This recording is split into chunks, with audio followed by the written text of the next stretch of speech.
Saúde os irmãos com a paz do Senhor Jesus. Glória a Deus. Que o nome do Senhor seja louvado, engrandecido. E nós sabemos que a palavra de Deus, ela tem o poder para acalmar, para transformar, para libertar, para tirar o homem das cadeias, das prisões, seja espiritual. E essa noite eu quero, em nome de Jesus,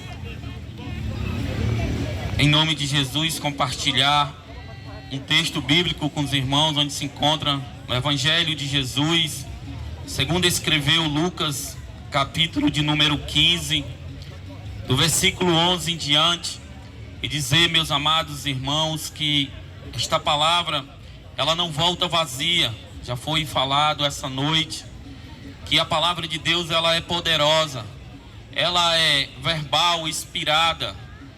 Falada a voz é do homem, mas a palavra é de Deus. E a palavra de Deus, ela tem poder.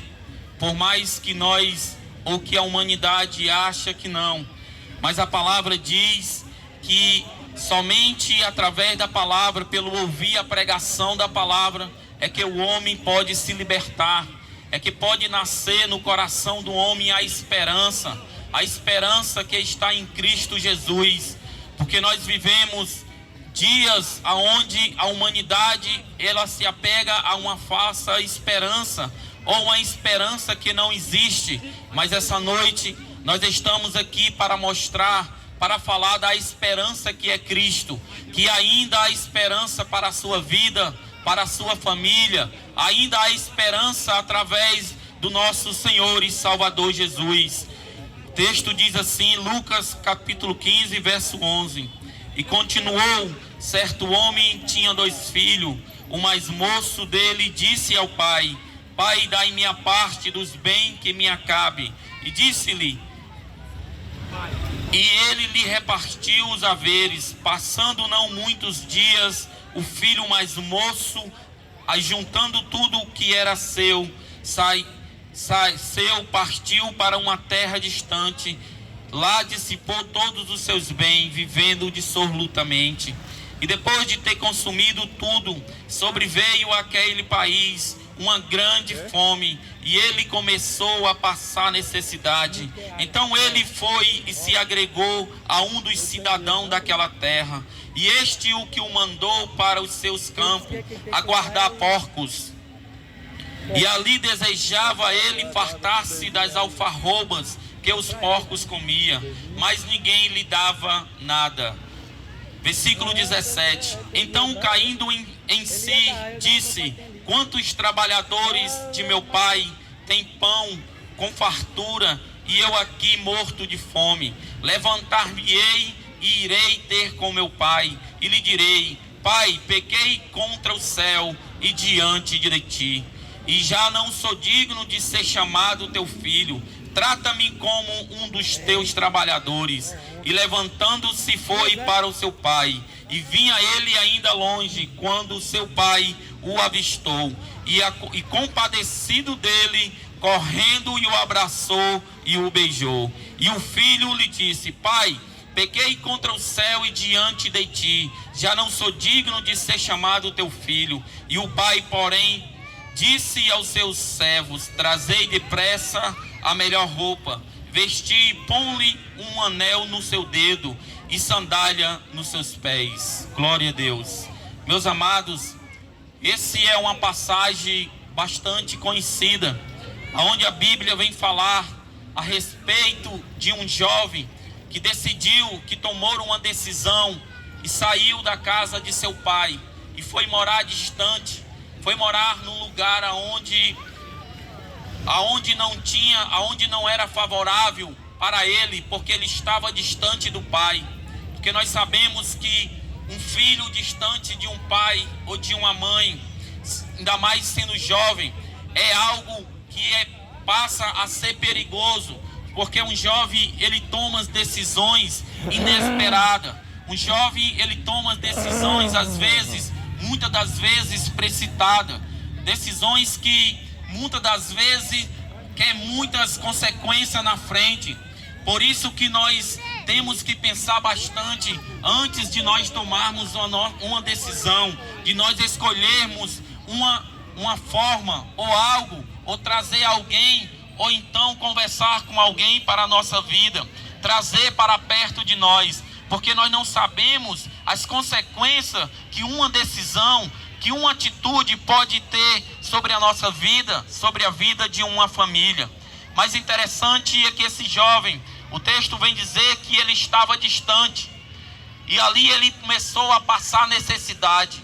E eu creio, meu amado irmão, meu amado querido ouvinte da palavra de Deus, nenhum pai, nenhuma mãe quer ver seu filho passando necessidade, quer ver seu filho em momentos difíceis.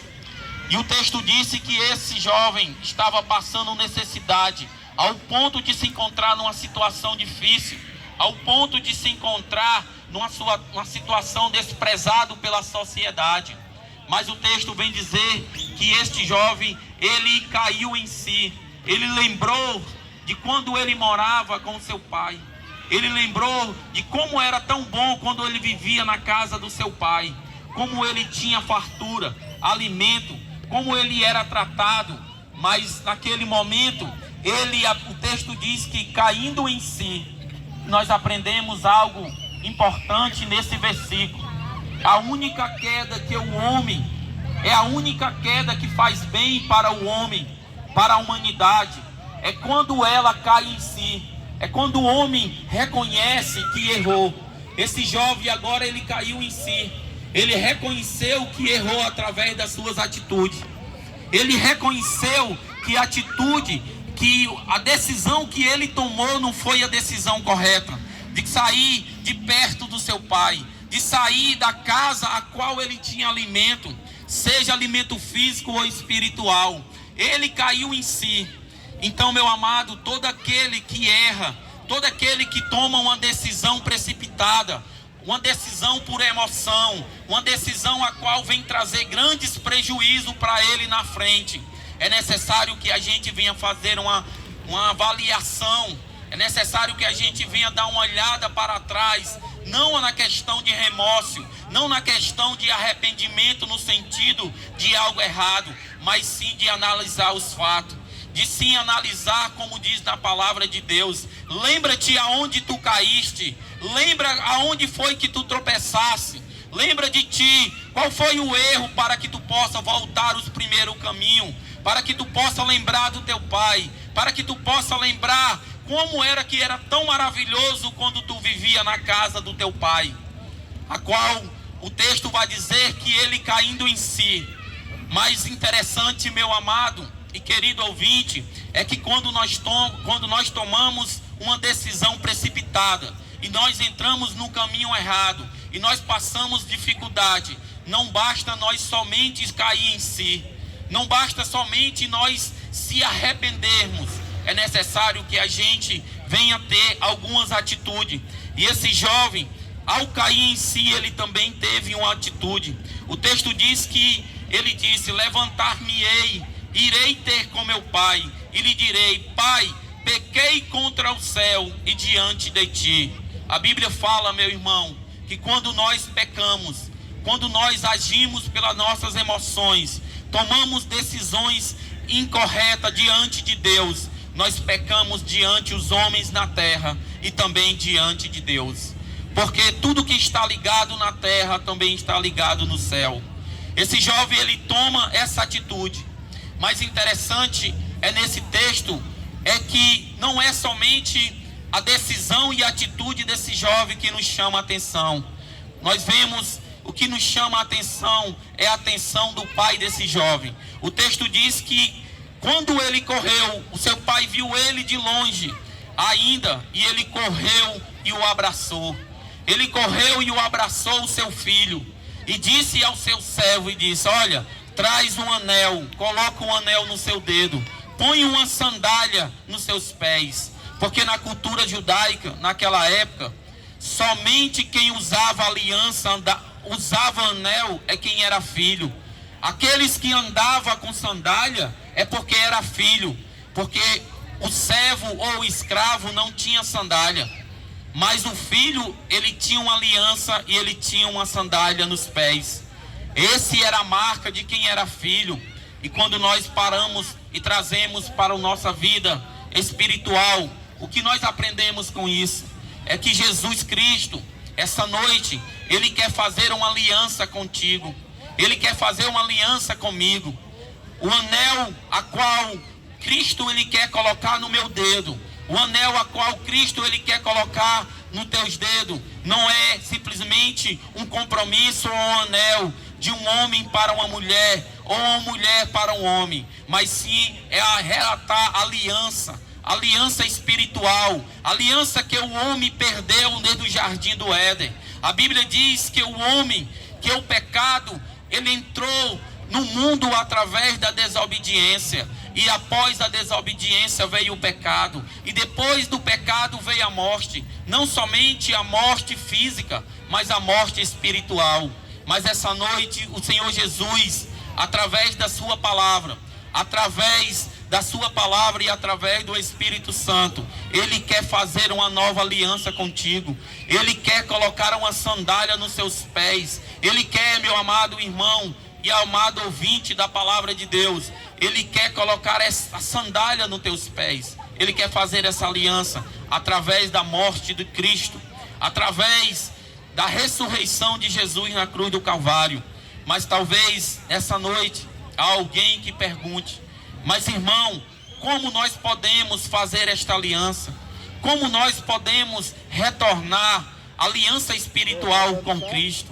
A Bíblia diz que o homem, ele precisa confessar a Cristo como Senhor e Salvador da sua vida, que com a boca se confessa e com o coração crê, para que ele possa ter essa aliança, para que ele possa voltar aos caminhos de Cristo. Por isso que Jesus, meu querido e amado irmão, ele traz essa parábola, a parábola da dracma perdida, da ovelha perdida e do filho pródigo. O texto a qual nós lemos, essas são as parábolas a qual fala sobre importância e valores, a qual fala aquilo que realmente tem valor para a sociedade, que tem valor para a humanidade. Cristo, o que realmente Ele quer na minha vida, na sua vida, é que nós voltemos a ter essa aliança com Ele, essa comunhão com Deus através de Jesus. Porque nós somente e sabemos, irmãos, que esta aliança, que esse anel, que essa reconciliação do Criador com a criatura só é possível através de Jesus. Ele afirma na sua palavra, como já foi falado essa noite, Ele afirma que Ele é o único mediador entre Deus e os homens, que somente através de Jesus é que o homem pode encontrar a aliança. A Bíblia fala que o texto nos diz assim: e Ele nos deu a vida, porque nós estávamos mortos nos nossos pecados e delitos. Então, meu querido, Jesus Cristo essa noite nos propõe esta aliança, nos propõe através da sua palavra esse reconciliamento com Deus, porque Cristo Jesus, Ele veio, como diz na sua palavra: eu não vim para julgar o mundo, mas sim para salvá-lo. E somente através de Jesus que haverá salvação na minha vida, que haverá salvação na sua vida. Somente através de Jesus que nós conseguiremos levar pessoas até Cristo, até Deus, para que elas possam ser reatadas por Cristo Jesus. Então, meu amado, que nesta noite, você que está ouvindo esta palavra, que você medite na aliança que Deus fez com a humanidade através da morte de Jesus na cruz do Calvário. Que Deus lhe abençoe, e aqui eu agradeço a minha oportunidade. Amém. Aleluia.